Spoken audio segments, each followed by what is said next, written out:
That's why divine alignment precedes divine elevation.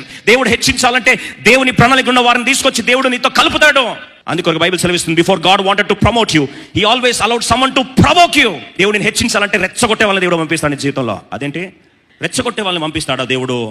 అంతే, master plan అదే. మరి హన్నా జీవితంలో దేవుడు ఈ లోకానికి ఒక సమయం లాంటి దైవజనుడైన ప్రవక్తని, ఒక్క మాట కూడా రాలని ప్రవక్తని పరిచయం చేయడానికి హన్నా జీవితంలో దేవుడు ఒక పెనిన్నాని పెట్టాడు. ప్రతిరోజు వైరి పెనిన్న ఎంత గాయం చేస్తుందంటే, హన్నా గాయపడి గాయపడి గాయపడి గాయపడి ఏడ్చి ఏడ్చి ఏడ్చి ఒకరోజు డిసైడ్ చేసుకుని దేవుని మందిరకు వచ్చి ఆ భారం అంతా కూడా దేవుని సన్నిధిలో ఏడ్చుకుంటానని చెప్పి ఆ రోజు గుండెలు పగిలి ఏడ్చింది.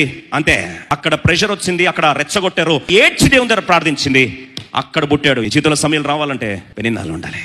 జోసెఫ్ తన జీవితంలో ప్రధానమంత్రి కావాలంటే తన కుటుంబంలో, తన జీవితంలో రెచ్చగొట్టే, అమ్మి వేసే సహోదరులు కావాలి.